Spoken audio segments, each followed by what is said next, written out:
Chapter 1. The Quiet Before Christmas. The scent of roasted garlic and rosemary clung to the air as Marcus slid the heavy roasting pan back into the oven. A faint hiss followed as butter dripped onto the hot tray, releasing a wave of fragrance that should have felt comforting, festive.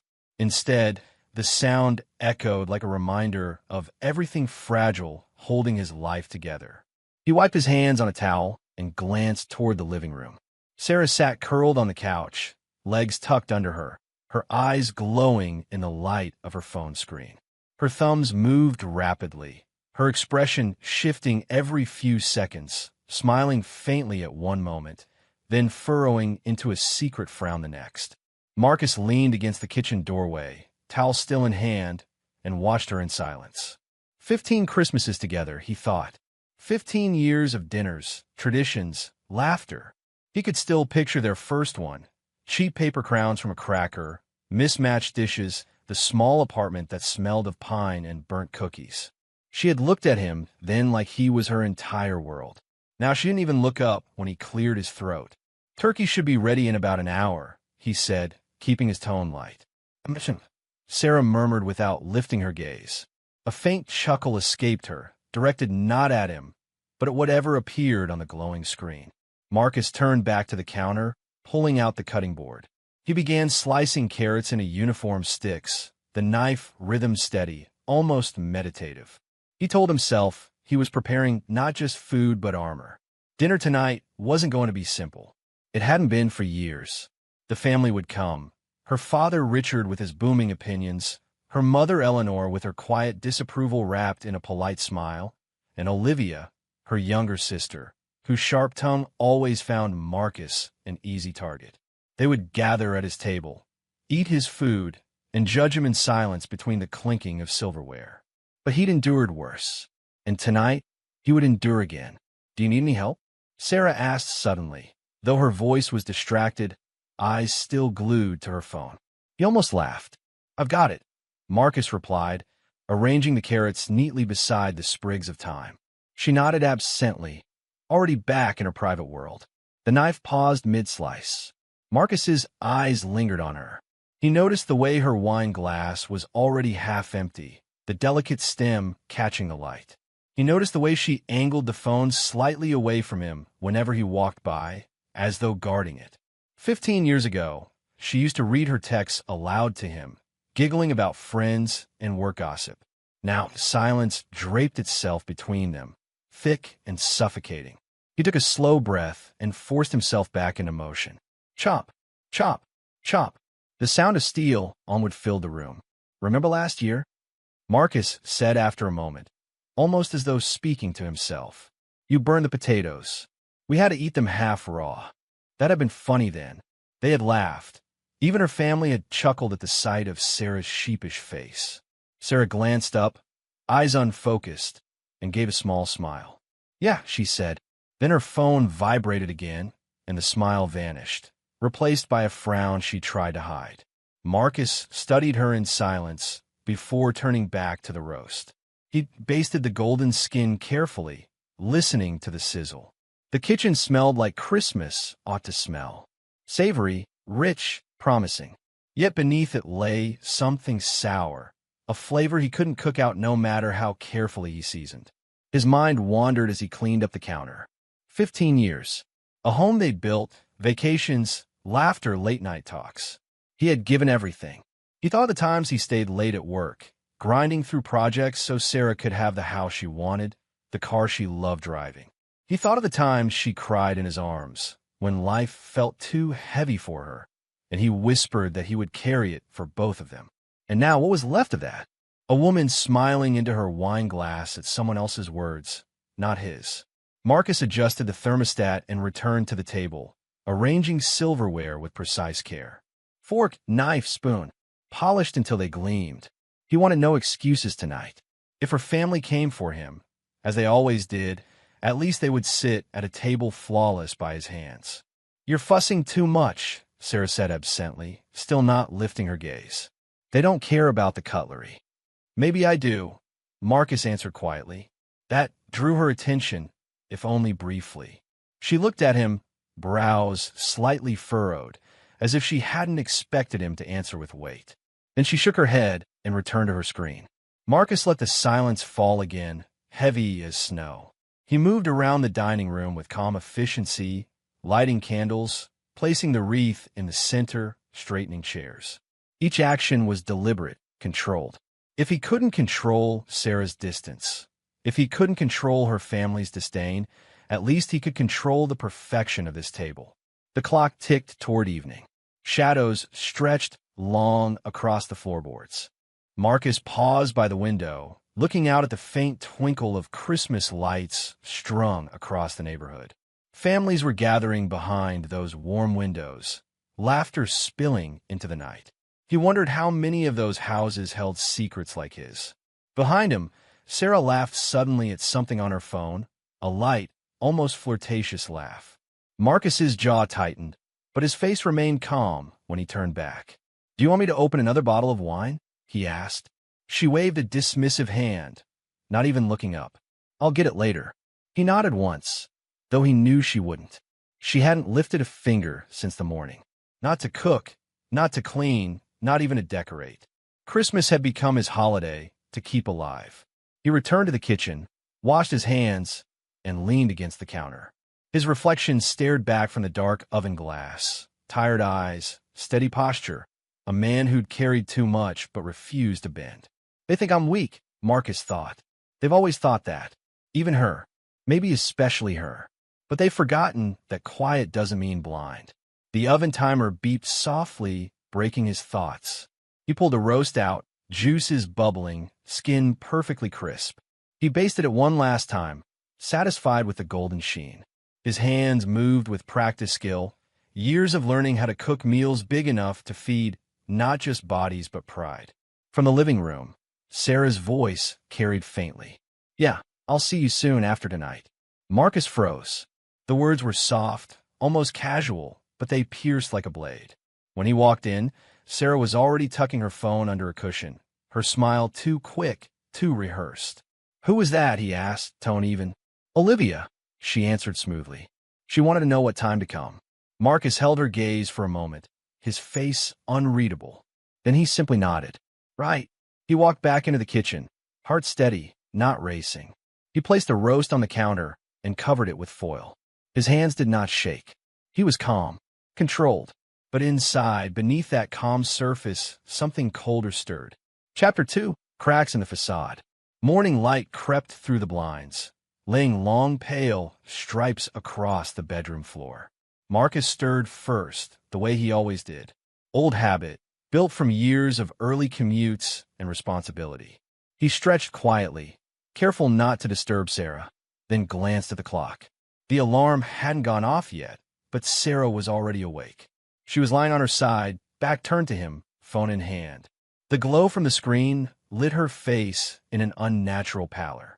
Her thumbs danced quickly, pausing only long enough for her lips to curve into a faint smile or tighten into a little frown. "Morning," Marcus said, his voice low, still rough with sleep. She flinched slightly, almost guilty, before covering it with a yawn. "Morning." Her eyes darted back to the phone. "Didn't mean to wake you." "You didn't." He swung his legs off the bed, slipping into his robe. "Want coffee?" "No, I'll get mine later." She waved vaguely, her eyes already drifting back to the screen. Marcus studied her a moment longer. 15 years, and she'd never started the day without coffee. He went downstairs, set the kettle on, and filled the kitchen with the familiar hiss of steam.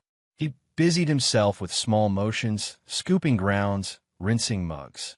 The ritual steadied him. Even his unease threaded through his chest. When Sarah eventually came down, she was still glued to her phone. She breezed past him toward the cupboard, grabbed a cereal bar, and tore the wrapper with quick hands. "No breakfast?" Marcus asked. "Not hungry," she said, distracted, scrolling again. "You love breakfast." He tried for a smile. "You once told me it was your sacred meal of the day." She looked at him blankly for a moment, then shrugged. "People change, Marcus." The words landed heavier than she likely intended. Or maybe she meant them to cut. He couldn't tell anymore. By afternoon, Sarah's detachment grew sharper. She snapped when he asked if she could help with folding laundry. She rolled her eyes when he reminded her about a bill that needed paying. Every small thing he said seemed to annoy her, as though his voice itself was an inconvenience. Marcus didn't rise to it. He folded the clothes himself, smooth and neat, the way he liked. He moved through the house with calm patience, but inside he cataloged every sigh, every sideways look, every time she set her phone face down on the table whenever he walked into the room. That evening, as the sun dipped low and painted the windows gold, Marcus stood by the sink rinsing dishes. Sarah's voice floated faintly from upstairs, muffled at first, then growing clearer as he turned off the tap. She was in the bedroom, door ajar, phone pressed her ear. He shouldn't have lingered. He told himself that. But the tone in her voice, low, urgent, almost conspiratorial, rooted him in place. "I told you. I can't just walk away now," she was saying, her words clipped. "It has to look clean. No mess." A pause, then a laugh, soft, almost giddy. Marcus's chest tightened. "Yes, after the divorce, of course. That's the plan." He stood frozen, dish towel in hand, his pulse thudding in his ears. After the divorce. The phrase replayed, sharp and undeniable. For a moment, he couldn't breathe. 15 years. All the holidays, the anniversaries, the promises whispered in the dark. And now she was speaking casually of ending it, like it was just another chore to cross off a list. He stepped back quietly, careful not to let the floorboards creak. He returned to the kitchen and set the towel down with deliberate calm. His face remained composed, his motion steady, but his mind churned. Later, Sarah came downstairs, her expression smooth, her voice too light. "You didn't start the movie without me, did you?" Marcus looked up from the armchair, remote resting on his lap. He offered a small smile. "No, was waiting for you." She plopped down on the couch, tucking her feet under her, phone still in hand. The glow illuminated her face while she scrolled. "What were you talking about upstairs?" Marcus asked casually, as though it was an afterthought. She glanced at him too quickly. "Oh, Olivia. Just some family stuff. You know how she is." He nodded slowly. "Right." She didn't notice the way he studied her. Didn't notice the subtle shift in his eyes, the quiet resolve that had settled there. The movie played, but Sarah barely watched. She laughed at her phone more than at the screen. Marcus pretended not to see. He kept his posture relaxed, his breathing even. He sipped his drink, made idle comments about the film, let the minutes tick by. Inside, though, he was listening to every slip of her tongue, every inconsistency. He was piecing together a puzzle she didn't even know she'd spilled onto the table. When the credits rolled, Sarah stretched and yawned. "I'm going to bed early," she said, gathering her phone like a lifeline. Marcus nodded.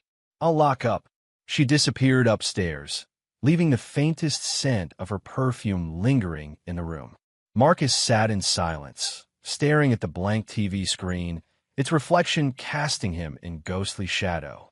His jaw clenched once, then relaxed. His hands folded calmly on his lap. After the divorce. The words sat cold in his chest, but his face betrayed nothing. He knew better than to confront her now. If she believed he was blind, she would keep making mistakes. And Marcus, patient, quiet Marcus, would keep watching, waiting, collecting. He turned off the lamp, the room sinking into darkness, and whispered into the silence, though no one could hear. 15 years, Sarah. You think I don't see you, but I do." He rose, checked the locks, and climbed the stairs with slow, steady steps. His mask was intact. His calm was absolute. But behind it, a storm had begun. Chapter 3, Arrival of the Family. The clock in the hallway ticked louder than usual, or maybe Marcus only imagined it that way. The roast rested beneath its foil on the counter. The vegetables steamed in serving dishes, and the table gleamed with candles flickering gently in their glass holders. Everything was in place, and still, the silence of waiting pressed on his chest. Then, at last, the doorbell rang. Sarah, who had been checking her reflection in the mirror by the stairs, perked up immediately. "That'll be them," she said, smoothing her hair and tugging at the hem of her dress. She hadn't smiled at Marcus all evening, but now her face lit up like a stage actress stepping before her audience.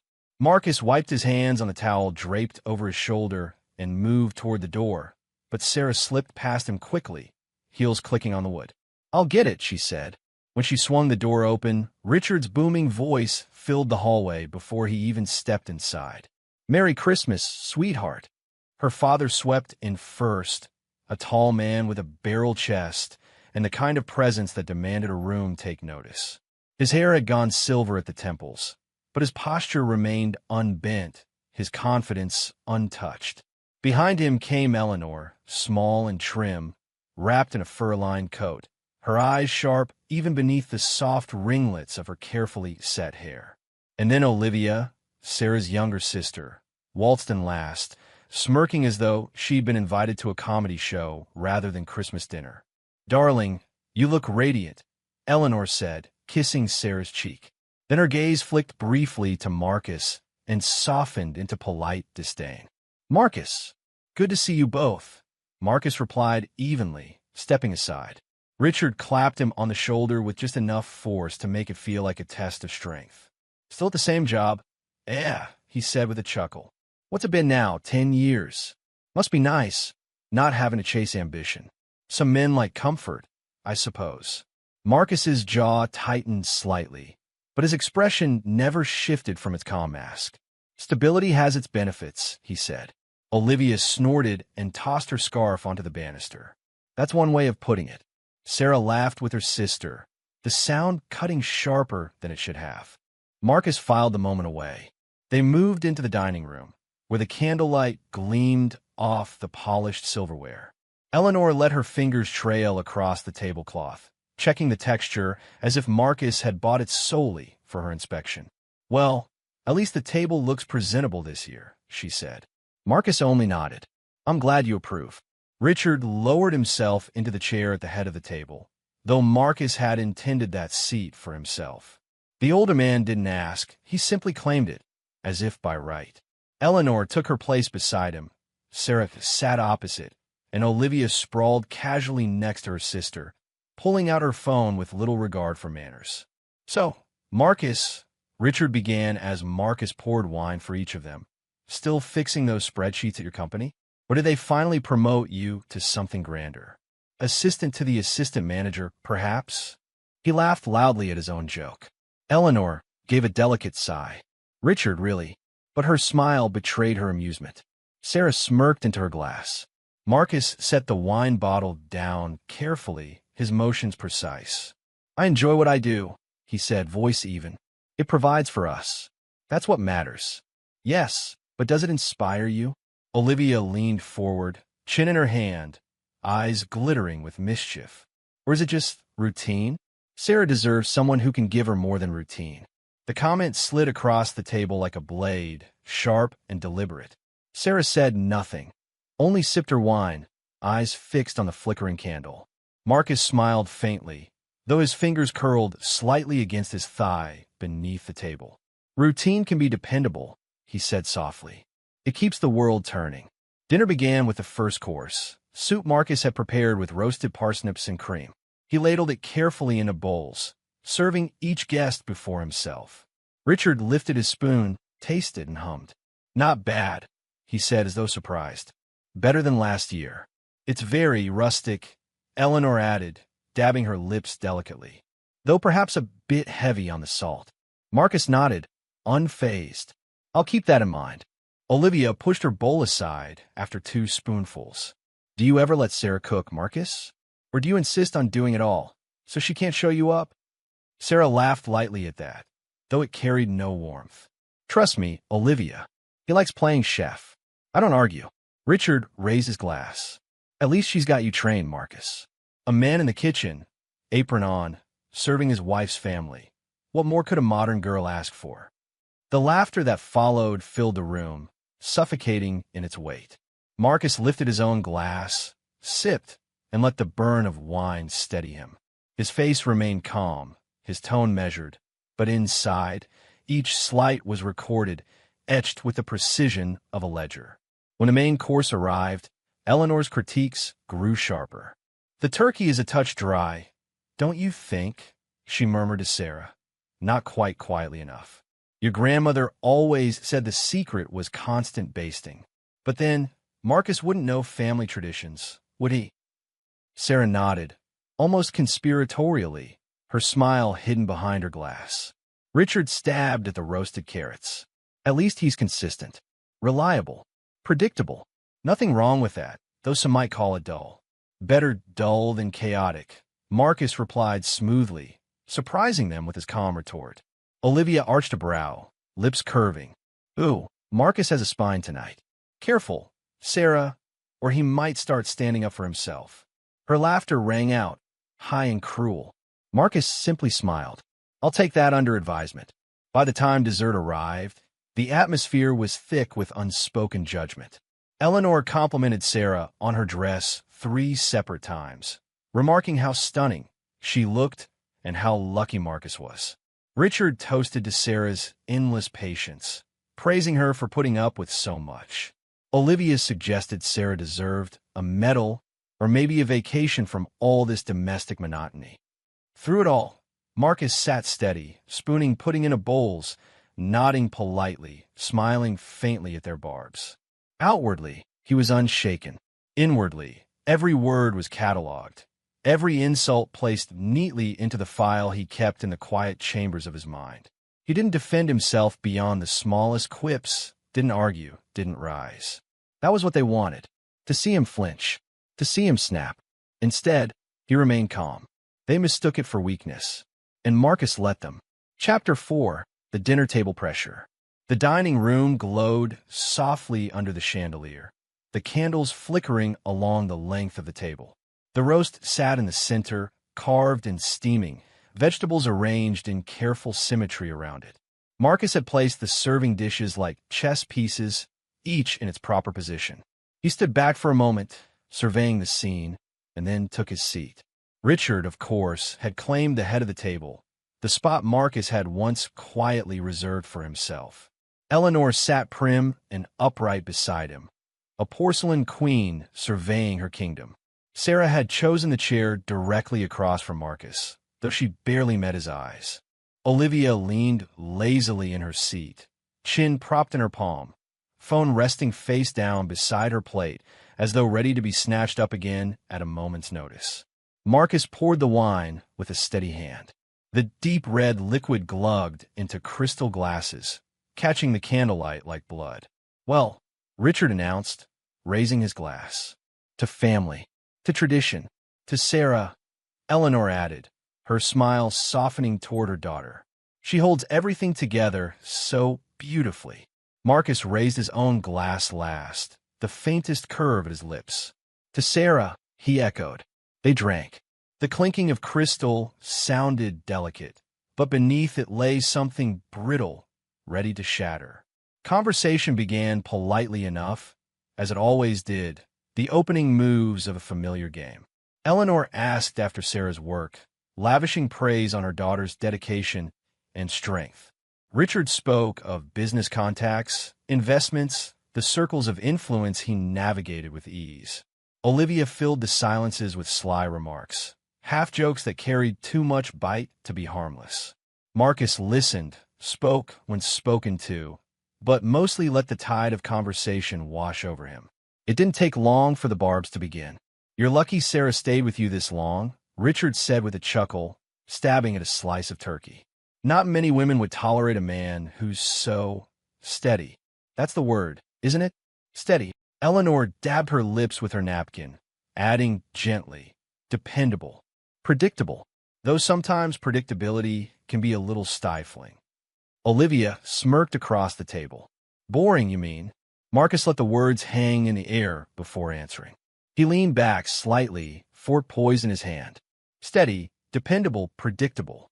I'll take those over reckless and unreliable any day. At least no one wonders if dinner will be on the table." Sarah gave a short laugh, but it ended in her wine glass. She poured herself another, though she hadn't finished the first. Eleanor tilted her head, studying Marcus as though he were a curious specimen under glass. "But don't you ever dream of more, Marcus? A bigger role, more recognition, something to show off? Sarah's done so well with her career, it must be hard to keep up." Marcus cut a small bite of turkey, chewing thoughtfully before answering. I don't measure myself by titles. If the bills are paid, if the house is warm, if the people I care for have what they need, then I'm content. Richard chuckled, shaking his head.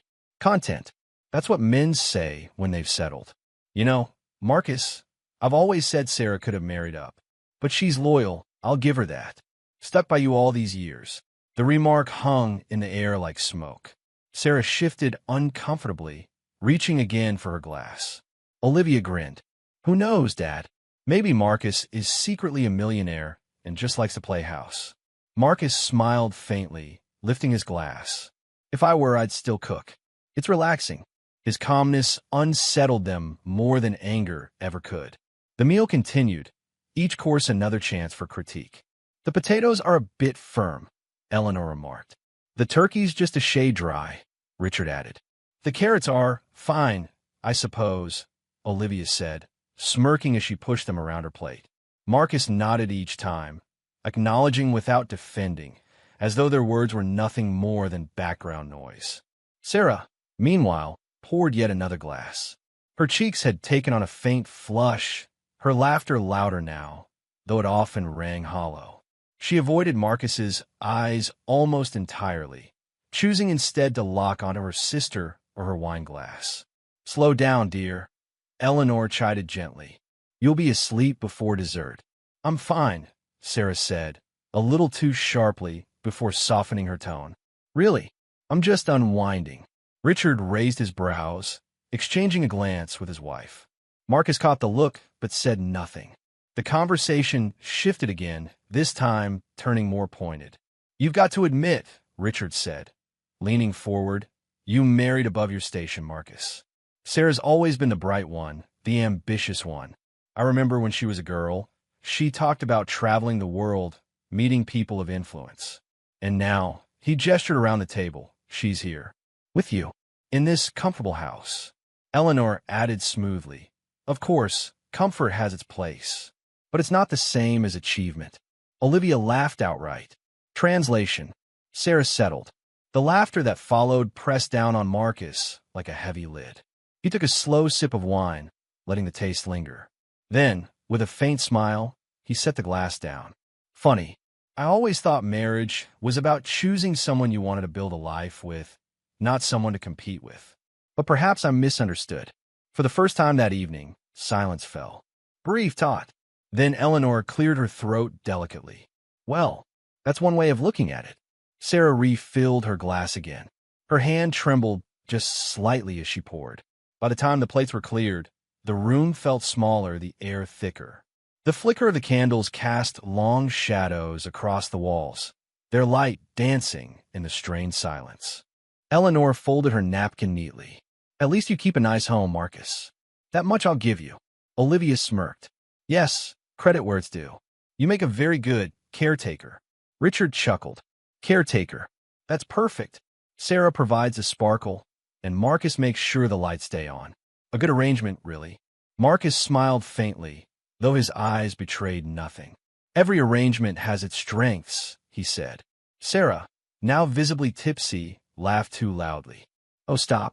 You're making it sound like I rescued him. The laughter that followed was brittle, hollow. Marcus picked up his glass, swirling the wine slowly, and thought how very much like cracks in porcelain this night had become. He did not argue. He did not flinch. He only listened, watched, and remembered. Chapter 5. The Uninvited Guest. The night had grown heavy with wine and unspoken tension.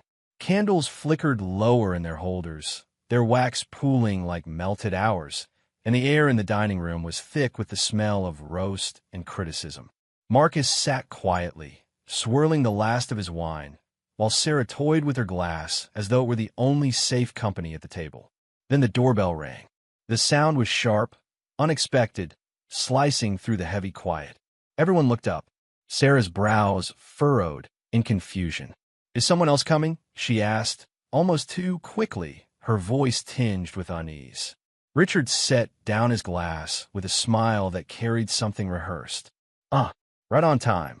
Marcus glanced at him, but before he could speak, Richard was already pushing back his chair. I'll get it. His booming voice echoed through the hallway as he strode toward the door. The hinges creaked, the draft of winter air swept in, and then Richard's laughter followed. "There he is. Come in, come in."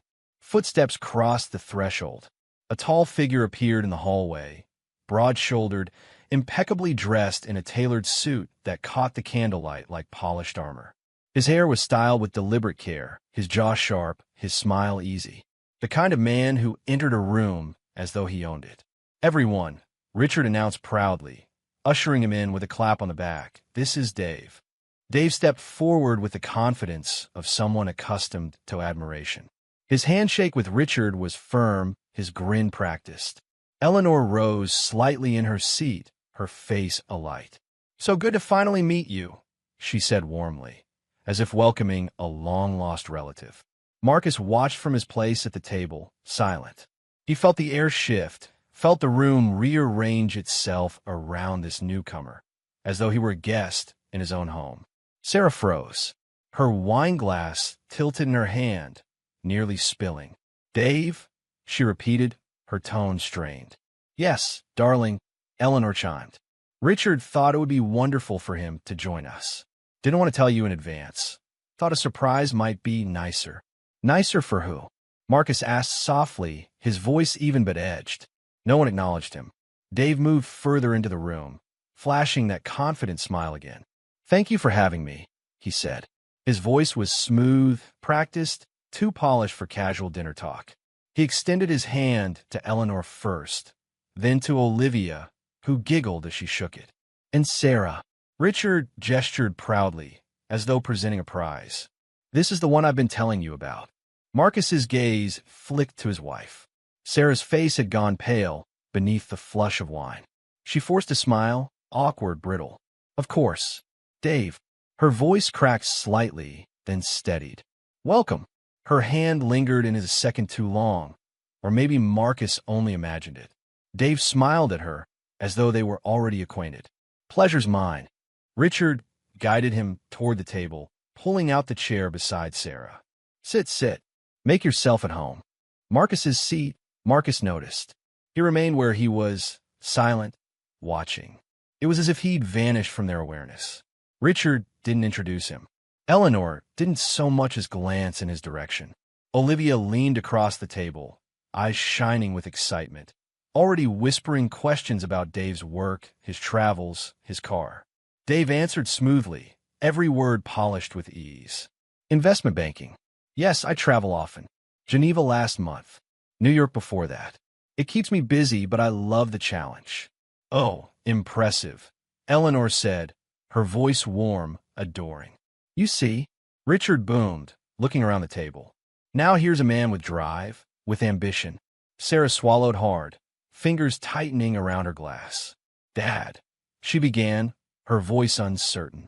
But Richard waved her off, smiling broadly. "No, no, darling, hear me out. I've said it before, and I'll say it again. You deserve the best. And Dave, well, he's the kind of man any woman would be lucky to have." Marcus's knife clinked against his plate as he set it down with deliberate care. He didn't speak. He only observed, his calm face betraying none of the storm beneath. Eleanor leaned in, her tone conspiratorial.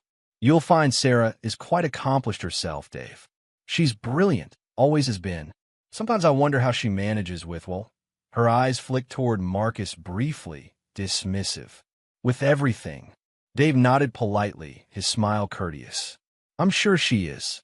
Olivia laughed, brushing her hair back from her face. "You two even look good together. Don't they, Mum?" Sarah nearly dropped her glass. "Olivia," she snapped, then tried to soften it with a laugh. "You're drunk." Olivia smirked. "Not as much as you." The sisters' eyes clashed, sharp, but then Richard raised his glass again. "To Dave. Welcome to the family." Crystal clinked. Voices echoed. Marcus didn't move. He held his glass in his hand, but didn't raise it. He watched as they toasted a stranger, as their laughter rang louder than it had all night. He sat at his own table, surrounded by people who treated him as though he were a shadow. Sarah's hand trembled as she set her glass down. This is too much. You can't just relax, darling," Eleanor said smoothly. "It's Christmas. No need for dramatics. Dave shifted in his seat, discomfort flickering across his polished expression. He glanced toward Marcus then, as though realizing for the first time he hadn't been acknowledged. Their eyes met. Marcus inclined his head slightly, a gesture of polite greeting, though his expression remained unreadable. "Marcus," Richard said suddenly, almost as an afterthought. "This is Dave." "Dave Marcus." The introduction was tossed across the table like a crumb, careless and perfunctory. Dave nodded. "Pleasure to meet you." Marcus's lips curved faintly. "The pleasure is all mine." His voice was calm, so calm it drew a flicker of unease from Dave. But no one else noticed. The conversation surged on, sweeping Marcus to the margins. Olivia asked about Dave's favorite wines. Eleanor inquired about his family background. Richard bragged about the connections he could bring into the fold. Sarah sat stiff, sipping wine too quickly, her laughter coming in forced bursts. Marcus sat silent, his hands folded neatly before him, watching the strange scene unfold. His house, his table, his marriage, and yet he was invisible, a ghost among them. Chapter 6, The Replacement revealed. The conversation had reached a strange, buoyant rhythm, with Eleanor and Olivia clinging to every word Dave offered, while Sarah sat rigid in her chair, sipping wine like it was medicine. Marcus, meanwhile, remained still. He cut into his food with quiet precision, letting the hum of voices pass over him like wind through trees. Richard's cheeks had reddened with wine and self-satisfaction. He leaned back in his chair, glass in hand, surveying the table like a general about to announce victory. His eyes lingered on Marcus for a moment, long enough to make the silence stretch before he stood. He tapped his knife against the rim of his glass. Clink, clink. The laughter at the table dwindled. All eyes turned to him. Richard raised his glass high, his voice booming. "A toast." Eleanor's face lit up. Olivia sat forward, smirking, already anticipating what was coming. Sarah shifted uneasily, her hand hovering over her glass, but not yet lifting it. Marcus calmly placed his fork down, folded his napkin once across his lap, and looked up. "To family," Richard began, "to tradition, and to new beginnings." Marcus tilted his head slightly, expression unreadable. Richard turned, his gaze sweeping proudly toward Dave. "Everyone, tonight I want to officially welcome this fine young man into our family. Dave isn't just a guest, he's the perfect man for Sarah after the divorce." The words landed like a hammer. For a moment, silence. Total, suffocating silence.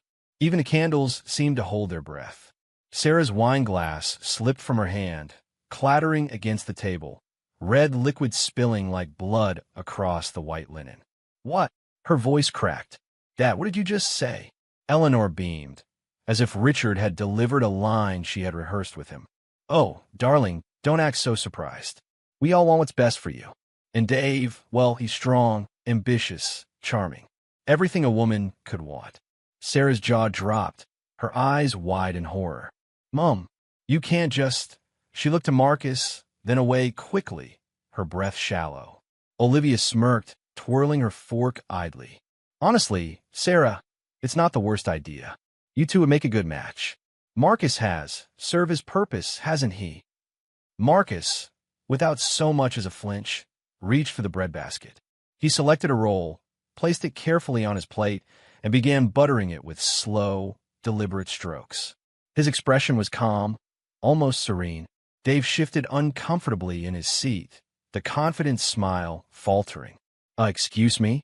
His eyes darted around the table. "I think there's been a misunderstanding." "There's no misunderstanding," Richard declared, raising his glass higher. "Sarah deserves more than this stagnant marriage. She deserves someone who can elevate her life. And Dave, you're the man for the job." Sarah slammed her hands on the table. "Dad, stop it. You can't say that in front of—" She shot a glance at Marcus, her face pale, lips trembling. "You can't just—" Eleanor leaned forward, patting Sarah's arm like a scolding parent. "Darling, there's no need for dramatics. Marcus understands. Don't you, Marcus?" Marcus spread the butter across his roll, smooth and steady. He looked up briefly, eyes calm, then returned to his task.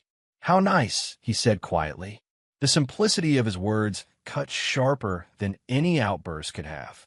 Eleanor blinked, momentarily thrown. Olivia snorted in her wine. Richard pressed on, determined to dominate the moment. "It's not personal, Marcus. You've been fine. But Sarah needs more than fine. She needs someone who matches her ambition. That's why we've all agreed Dave is the perfect fit." Sarah's breath hitched audibly. "We've all agreed? What the hell is this? You've been plotting this behind my back." Her eyes darted toward Dave, furious, panicked. "Did you know about this?" Dave raised both hands, palms out, visibly sweating now. "No, absolutely not. I was invited, that's all. I thought—" Richard said it was just dinner. His voice cracked under the weight of the room. "I didn't sign up for whatever this is." Olivia laughed lightly, stirring the pot with glee. "Oh, come on, Dave. Don't be shy. You and Sarah would be perfect together. Look at you, power couple material." Sarah whirled on her sister. "Olivia, shut up." Eleanor clucked her tongue. "Sarah, that's no way to speak to your sister. She's only being honest." The tension grew thick enough to choke on. Marcus took a bite of his buttered roll, chewing slowly, thoughtfully, as though savoring the taste. He set it down, wiped his fingers delicately on his napkin, and leaned back. Dave ran a hand over his jaw, looking more and more like a man who'd wandered into a lion's den. "Look, Richard, I respect you, but this isn't appropriate.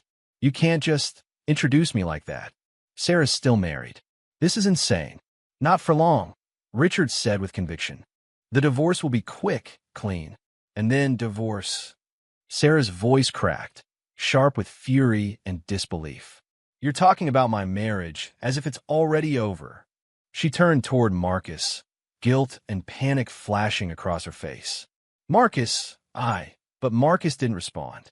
He sipped his wine instead, his calm demeanor drawing all eyes back to him. The silence that followed stretched, taut as a wire. Marcus's calm was unsettling, terrifying even. They expected him to rage, to shout, to break. Instead, he sat there like stone, collected and unshaken. Richard cleared his throat, trying to fill the void. "Well, I suppose the truth always stings a bit. But in the end, everyone will see this is for the best." Sarah buried her face in her hands, shoulders trembling. Eleanor reached over to stroke her hair as though consoling a child. Olivia leaned back, smug satisfaction written all over her face. Dave shifted again, clearly regretting every decision that had led him to this dinner table. And Marcus? Marcus calmly reached for his roll again, spreading the last of the butter across it with quiet precision. The storm raged around him, words colliding, voices rising, but he remained untouched, the eye of the chaos. A ghost in his own marriage, yet the one man at the table who seemed utterly, undeniably in control. Chapter 7, Marcus Strikes Back. The table was chaos. Sarah's voice rose in broken protests. Eleanor clucked like a hen, trying to soothe her. Richard barked with the authority of a man who thought himself unshakable, and Olivia tossed in barbs as though they were garnish on a dish of cruelty. Dave shifted in his chair, clearly regretting every moment he remained seated. And Marcus chewed the last bite of his buttered roll. He dabbed his mouth with a napkin, folded it neatly, and set it beside his plate. Then, for the first time that evening, he cleared his throat. The sound was soft, but cut through the noise like a bell. They all stopped. When he finally spoke, his voice was low even. "I think we've had enough of this charade." Richard straightened, his glass halfway to his lips. "Excuse me." Marcus leaned back, his hands folded calmly before him. "You've spent the evening treating me like I'm already gone, like I don't exist. And yet, you've forgotten one small detail." His gaze flicked toward Sarah, then to Richard, then to Eleanor. "This is my house." A stunned silence fell. Marcus continued, his tone almost conversational. "Yes, mine. Title, deed, mortgage, every last bit of it. My name, not Sarah's, not yours, Richard, despite your tendency to behave like you own it. Mine." Eleanor blinked rapidly. "Well, that's hardly the point." "Oh, but it is the point," Marcus cut in smoothly. "Because when you stand in this dining room, you stand in a house that belongs to me, which makes tonight's little parade. He gestured lightly toward Dave. A rather bold performance on my property. Dave shifted in his seat again, suddenly very aware of the ground beneath his feet. Richard scoffed. So what? The divorce will sort all that out. Sarah will get her share. Marcus smiled faintly. That's where it gets interesting.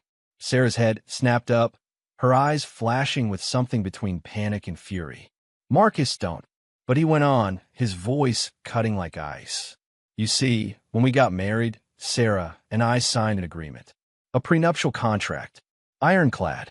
Every clause, every safeguard locked tight. If she ever decided to walk away, his eyes settled on Sarah. She walks away with nothing. The words slammed into the room with the force of a hammer. Eleanor gasped. Olivia dropped her fork onto her plate with a clatter. Richard's face darkened, the flush of wine replaced by the red of anger. Sarah's lips trembled. That's not true. You wouldn't know, but it is true. Marcus's tone was calm, almost gentle, though the words were merciless. Your lawyer reviewed it. You signed it. Perhaps you thought it was meaningless at the time. But paper has memory, Sarah. Ink doesn't forget. Her hand went to her glass again, but she didn't drink. She simply held it, knuckles white, as though it might anchor her. Richard slammed his palm on the table, rattling the glasses. You can't hold her hostage with a piece of paper. Marcus turned his gaze on him. Hostage? No, but I can certainly hold her accountable for the vows she trampled. The air grew taut again, every breath heavy. But Marcus wasn't finished. You see, he said, his voice dropping into something colder, sharper. I'm not blind. I know about the secret account, Sarah, the one you've been funneling money into for the last year. Her head jerked toward him, her face draining of color. How I told you once, Marcus said softly. I noticed things. Eleanor sputtered. You must be mistaken. Sarah would never. Marcus cut her off with a quiet laugh. Hotel charges. Transfers. Withdrawals. All linked. And Richard, his gaze pinned Sarah's father like a spear. Imagine my surprise when those hotel bills came back tied to your corporate card. The silence was absolute. Richard's mouth opened, then closed again. His eyes flickered, calculating, searching for footing that wasn't there. Marcus went on, steady and unrelenting. So either your daughter has been siphoning funds from your company, or you've been generously footing the bill for her extracurricular activities. Which is it, Richard? Fraud or charity? Olivia laughed, high and nervous, though the sound cracked in the middle. Oh, this is rich. Olivia, shut up, Sarah hissed, her voice breaking. But Marcus's gaze never wavered. He remained calm, relentless. I could have confronted you earlier. I could have shouted, raged, demanded answers. But I didn't, because unlike you, I believe in timing. In this, he spread his hands across the table. The picture of composure is the perfect moment. Dave exhaled sharply, running a hand across his face. I really shouldn't be here. For once, Marcus said, almost kindly, we agree. Richard's jaw clenched. Eleanor pressed her napkin to her lips, as if she might faint. Sarah sat frozen, glass still clutched in her trembling hand, eyes wide and wet with disbelief. The family smugness, the condescension, the mocking laughter, it all drained from the room, leaving only shock, fear, and the faint crackle of the fireplace. Marcus reached once more for his wine, raised it slightly, and took a slow sip. His voice was almost a whisper, but every word cut like glass. I know everything. Chapter 8, Family Collapse. The room had gone from tense to explosive in the space of a few words. Marcus's calm had become a blade, slicing through the illusions the family had built. Silence gave way to gasps, murmurs, and finally the chaotic noise of panic. Richard's face had gone an odd shade between crimson and pale, his eyes darting from Marcus to Sarah and back again. The confidence he had carried into the evening crumbled like brittle paper in a storm. You can't do this, he stammered, voice uneven, nearly spilling the wine in his hand. These are private matters. Internal company details. Marcus's expression remained unreadable, his fingers slowly drumming against the edge of the table. I know everything, Richard. Every transfer, every discrepancy.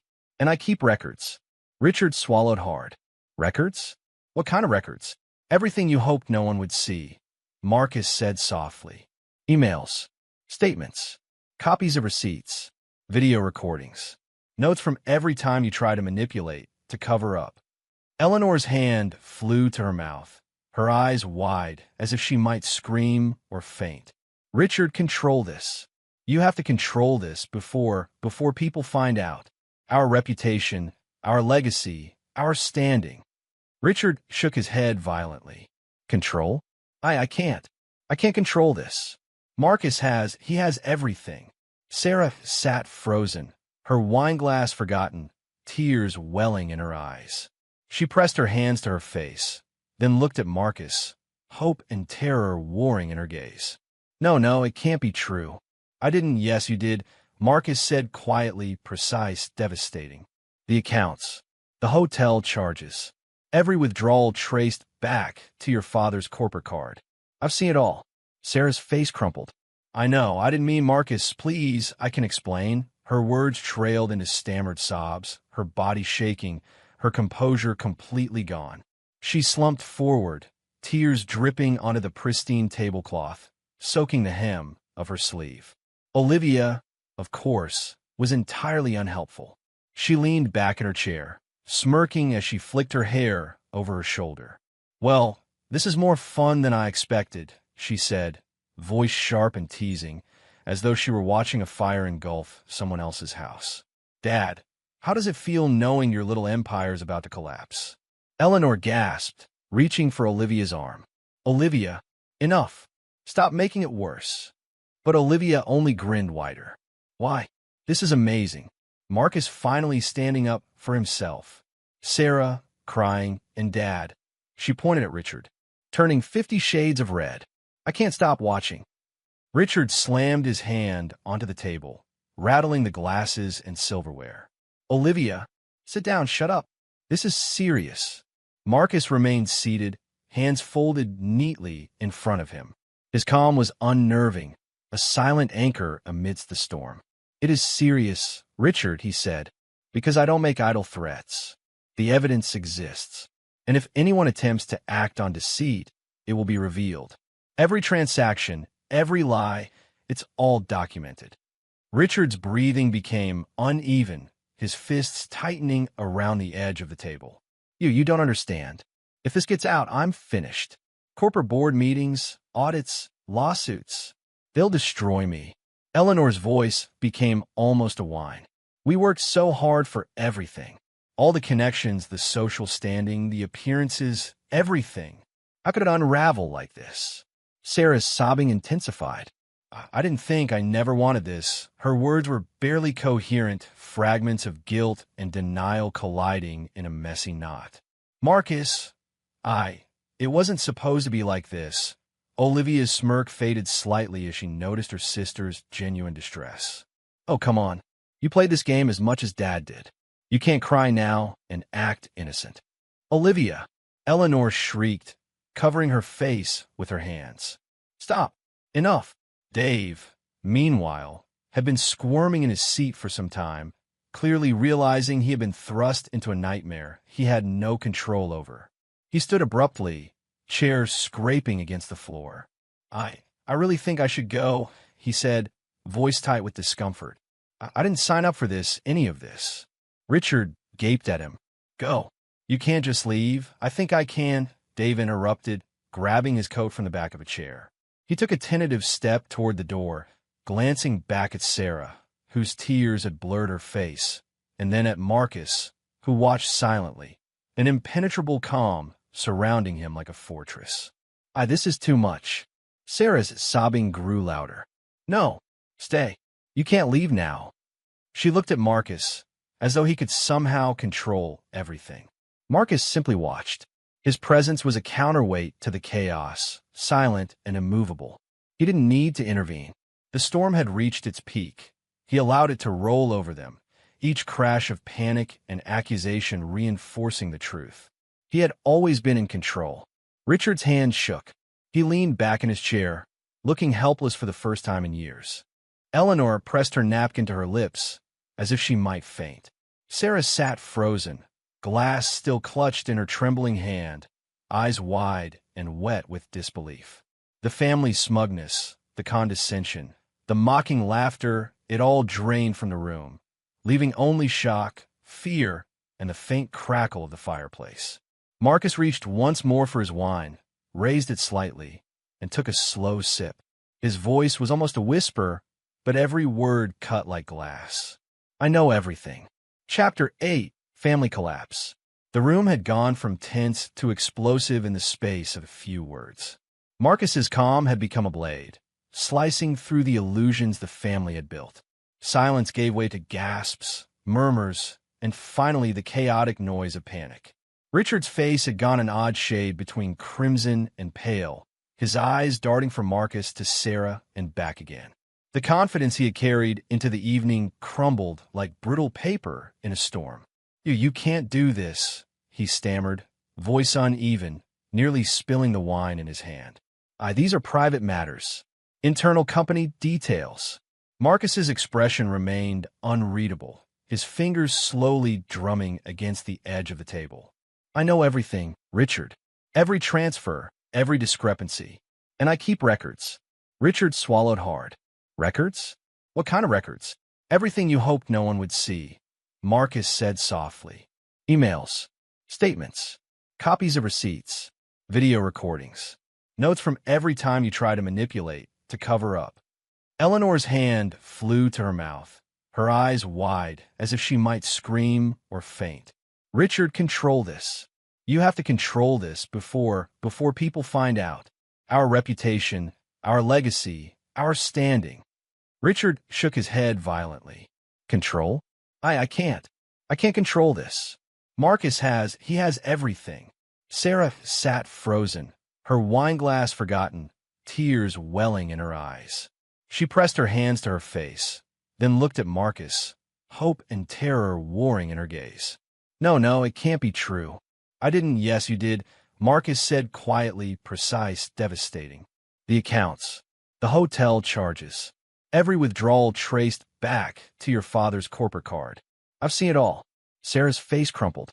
"I know, I didn't mean Marcus. Please, I can explain." Her words trailed into stammered sobs, her body shaking, her composure completely gone. She slumped forward, tears dripping onto the pristine tablecloth, soaking the hem of her sleeve. Olivia, of course, was entirely unhelpful. She leaned back in her chair, smirking as she flicked her hair over her shoulder. "Well, this is more fun than I expected," she said, voice sharp and teasing, as though she were watching a fire engulf someone else's house. "Dad, how does it feel knowing your little empire's about to collapse?" Eleanor gasped, reaching for Olivia's arm. "Olivia, enough. Stop making it worse." But Olivia only grinned wider. "Why? This is amazing." Marcus finally standing up for himself. Sarah, crying, and Dad. She pointed at Richard, turning 50 shades of red. "I can't stop watching." Richard slammed his hand onto the table, rattling the glasses and silverware. "Olivia, sit down, shut up. This is serious." Marcus remained seated, hands folded neatly in front of him. His calm was unnerving, a silent anchor amidst the storm. "It is serious, Richard," he said, "because I don't make idle threats. The evidence exists, and if anyone attempts to act on deceit, it will be revealed. Every transaction, every lie, it's all documented." Richard's breathing became uneven, his fists tightening around the edge of the table. You don't understand. If this gets out, I'm finished. Corporate board meetings, audits, lawsuits. They'll destroy me."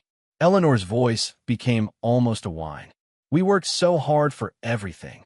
All the connections, the social standing, the appearances, everything. How could it unravel like this?" Sarah's sobbing intensified. I never wanted this." Her words were barely coherent, fragments of guilt and denial colliding in a messy knot. "Marcus, it wasn't supposed to be like this." Olivia's smirk faded slightly as she noticed her sister's genuine distress. "Oh, come on. You played this game as much as Dad did.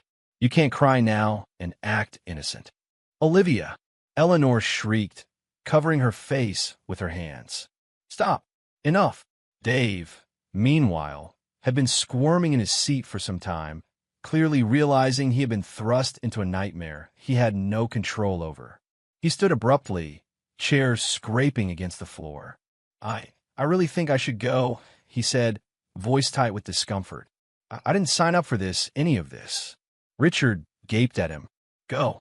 You can't just leave." "I think I can," Dave interrupted, grabbing his coat from the back of a chair.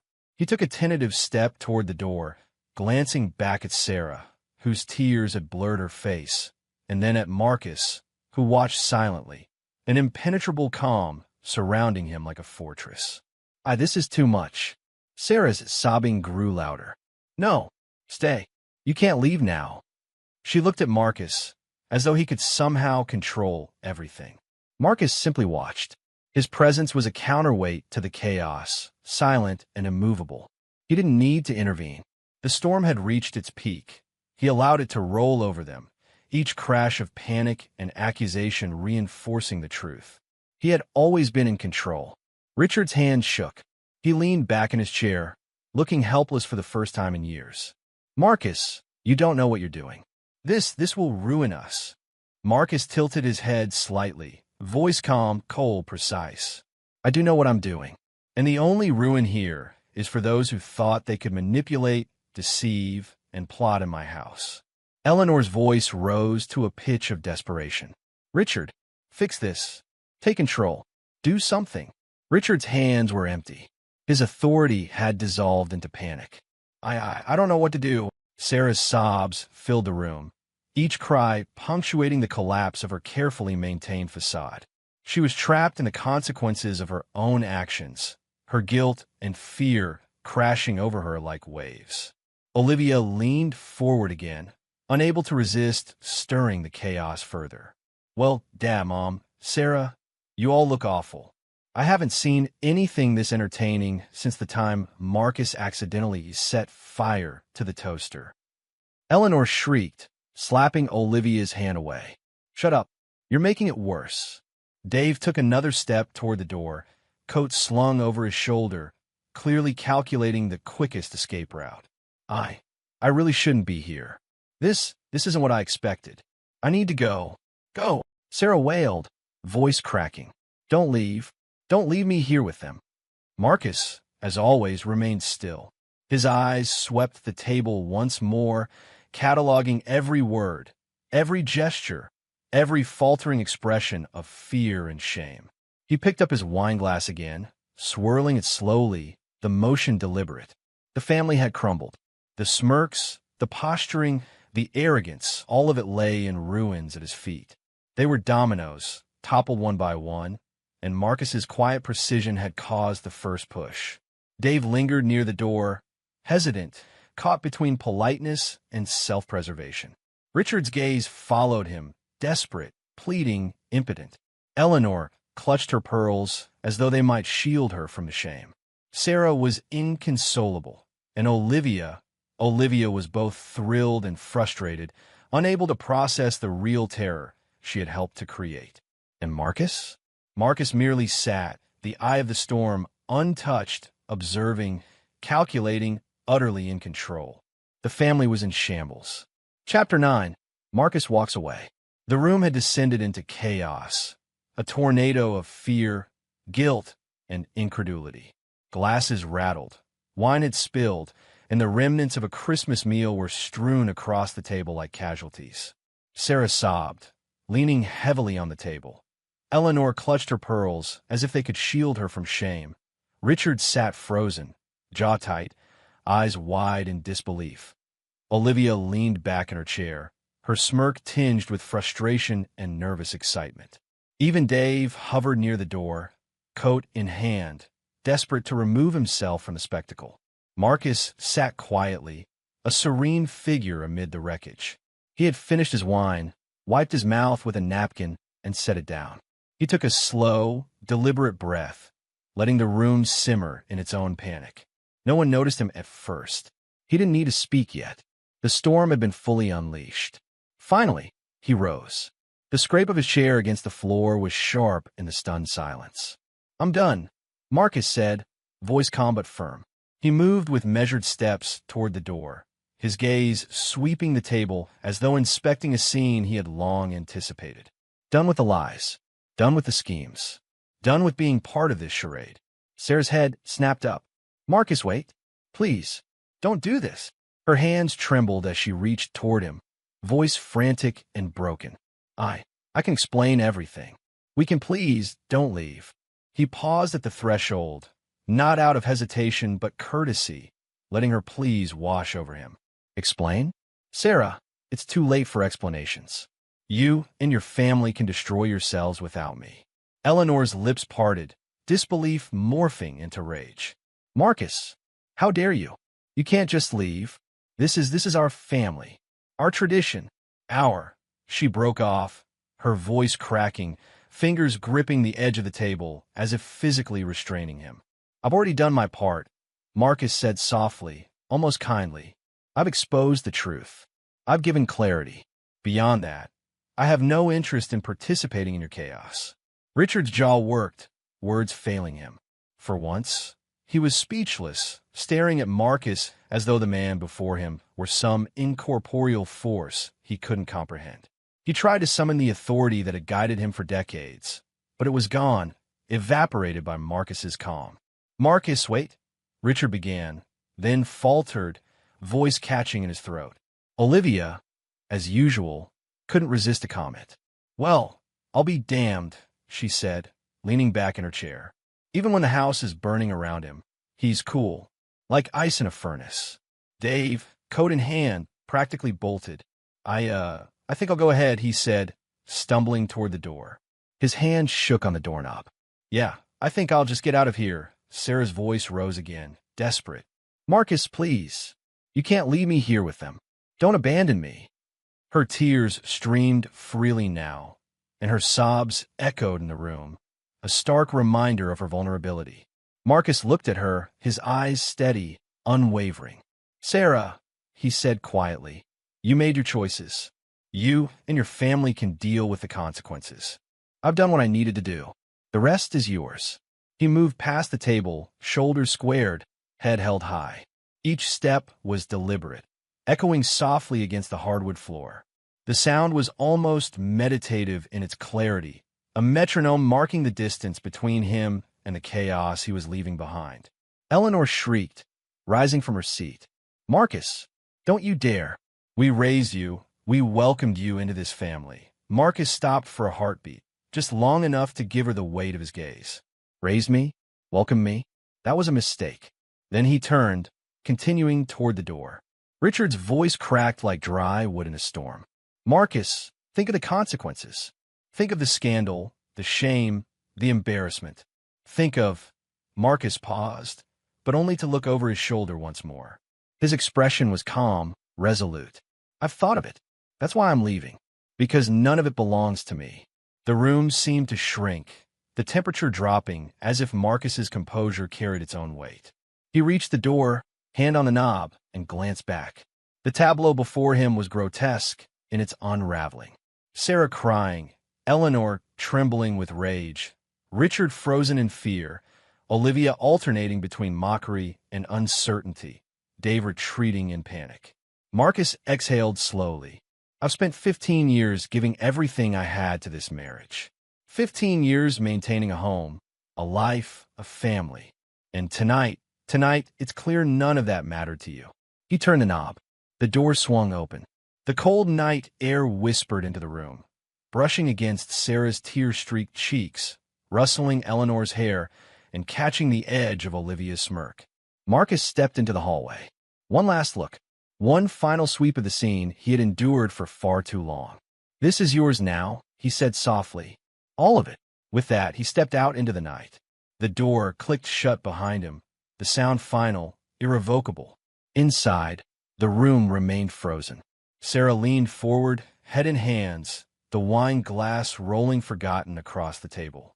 Eleanor muttered under her breath, furious, shaking her fists as though she could summon him back. Richard's mouth opened, closed, and opened again, producing no sound. Olivia blinked, her smirk faltering as reality sank in. He had left them entirely, unshaken, unbothered. Dave, finally realizing he wasn't part of this household battle, practically bolted for the stairs, muttering apologies over his shoulder. The sound of his departure echoed in the empty room like a punctuation mark. Sarah whispered, voice cracked and ragged, "Marcus, please," but there was no answer. The family had been left to stew in the wreckage of their own making. Shattered pride, exposed lies, and the bitter taste of hubris meeting its match. Outside, Marcus walked steadily, each step carrying the weight of freedom. The night was cold, yes, but it was clean and unclaimed. He inhaled the crisp air, letting it fill his lungs, filling the spaces where tension and betrayal had once resided. Behind him, the chaos raged, but he carried none of it. He had dismantled the illusions, survived the storm, and now, finally, he could move forward on his own terms. He walked past the streetlights, their glow reflecting faintly in the snow-dusted sidewalk. Each step was resolute, a rhythmic departure from 15 years of confinement. He felt the cool wind on his face, the solid earth beneath his feet, and a sense of peace settling over him. Not vengeance, not anger, just freedom. The sounds of the house behind him, Sarah's cries, Eleanor's rage, Richard's panic, Olivia's mocking laughter, faded into the background. They were left to face their own ruin, their own tangled web of deceit, all while Marcus moved toward clarity, calm, and a life no longer dictated by their manipulations. The cold night embraced him like an old friend. He kept walking. Chapter 10, Final Closure. The night was cold, crisp, and still, carrying the faint smell of winter snow and distant pine. Marcus stepped away from the house, the door clicking shut behind him like the final punctuation on 15 years of entanglement. For the first time in years, he felt the absence of tension as a presence of peace. The chaos inside, the shouting, the crying, the mockery, the desperation was left behind, sealed within the walls of the house he had once called home.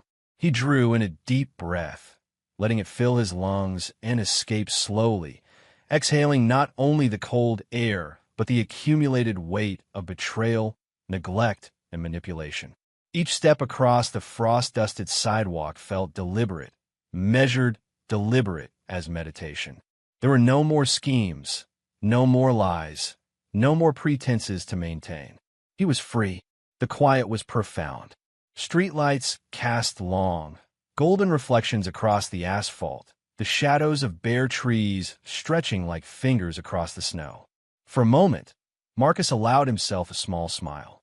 The air was sharp, biting at his cheeks, but invigorating. His mind, once crowded with tension and suspicion, felt expansive, clear, open. A sudden sound, a soft shuffle behind him, made him pause. The night held its breath with him. He turned slowly, expecting perhaps some lingering member of the family. Another scene of confrontation. It was Richard. The man approached cautiously, hands partially raised in a gesture of surrender. His tailored jacket was wrinkled, his tie slightly loose, and his face bore the colorless pallor of shock and remorse. The pomp and certainty he had carried through every holiday gathering was gone. Now there was only humility, vulnerability, and something that Marcus recognized as respect. "Marcus!" Richard's voice was low, careful. He stopped a few feet away, the gap between them almost symbolic, a measure of distance that could not yet be bridged by words alone. I came to apologize." Marcus inclined his head slightly, but said nothing. He continued to stand in the cold, letting Richard choose his words carefully. Richard swallowed. "For everything. For Sarah, for Eleanor, for Olivia, for myself. I underestimated you. We all did. You've handled yourself with more grace, more intelligence, and more strength than any of us ever gave you credit for." He paused, taking a deep breath, as if he were trying to summon the right words to capture years of pride and regret. Marcus said nothing, only observed. His calm was unwavering, a silent reminder that no apology could erase the past, but acknowledgement could offer a form of respect. Richard reached into his pocket, hesitating for a long beat. Then he pulled out a small, leather-bound keychain. On it hung a single brass key. He extended it toward Marcus with a trembling hand. "For the beach house," Richard said quietly. I want you to have it. Consider it a gesture of respect, of acknowledgement. A twisted apology, perhaps, but sincere. You've earned it." Marcus's eyes flicked to the key, then back to Richard. He remained silent, letting the moment exist without embellishment. The gesture was unnecessary, yet significant. A symbol not of entitlement, but of final closure, a token of respect from a man who had finally recognized the depth of Marcus's strength. Richard exhaled shakily. I don't know what else to say. Just thank you, I suppose. And I'm sorry for everything." Marcus reached out slowly, taking the key from Richard without a word. He held it for a moment, turning it over in his palm, feeling the weight of its meaning. It was more than metal. It was freedom, acknowledgement, and a tangible marker of a life he could now claim for himself. Richard nodded, almost imperceptibly. "Go, make your life yours, Marcus. Truly yours." With that, he turned and walked back toward the house, back into the shadows of the chaos he had created, leaving Marcus alone with the night. Marcus looked down at the key again, then slipped it into his pocket. It was a quiet, private victory, one he didn't need to announce or justify. He had won, not by shouting, not by confrontation, but by enduring, observing, and acting with precision when the time came. The wind whispered around him, carrying the scent of pine, distant smoke from chimneys, and the faint tang of sea air from beyond the town. Marcus adjusted his coat, shoulders squared, and began walking again. Each step was purposeful, a rhythm of liberation, echoing softly in the stillness. As he moved down the street, he allowed himself to reflect, not on revenge, not on the family left behind, but on the life he would now shape on his own terms. For the first time, the burdens of expectation, of manipulation, and of betrayal had been lifted. The night was quiet, the world open, and he felt the rare, exhilarating taste of absolute freedom. Snow began to fall lightly, catching in his hair and dusting his shoulders like a benediction. Marcus kept walking, letting the flakes settle, letting them remind him that even the smallest things, the cold, the quiet, the simple sensation of moving through the world unbound, could feel like triumph. He passed familiar landmarks. The corner store, dark and shuttered. The old oak tree that had survived decades of storms. The small park where he had once taken Sarah and Olivia for winter walks. Each step carried him further from the chaos of the past and closer to a horizon of his own choosing. Somewhere behind him, faint voices carried on the wind. He didn't turn. He didn't need to. The family would continue their conflicts, their regrets, and their petty arguments. They would stew in the aftermath of their own making. That was theirs to endure. Marcus's world now belonged only to him. The streetlights stretched into the distance, guiding him like silent sentinels. Marcus's pace was steady, unwavering. The cold bit at his cheeks, but it felt refreshing, invigorating, even a reminder that he was alive, present, and finally unchained. After a while, he reached a bend in the road, where the street opened onto the distant shoreline. The moon hung low, silver and calm, casting pale light across the frosted sand. Marcus paused, looking out over the quiet waves, the water moving with a rhythm that mirrored his own sense of balance and liberation. He placed his hands in his pockets, feeling the key nestled against his side, a symbol of all he had endured and all he now possessed. The horizon stretched before him, vast and unclaimed, and he felt a profound sense of closure settle over his chest. Not triumph born of anger, not revenge born of spite, but calm, resolute, absolute closure. The night held no judgment, no expectation, only the quiet acknowledgement of a man finally free. Marcus took a deep breath, letting the cold air fill his lungs one last time, and then exhaled slowly, letting the past drift behind him. With the key in his pocket, the night at his back, and the future stretching out before him, Marcus stepped forward along the shore. The snow crunched softly under his feet, the waves whispered to the sand, and the stars reflected faintly on the water surface. He walked, steady, unhurried, and finally at peace.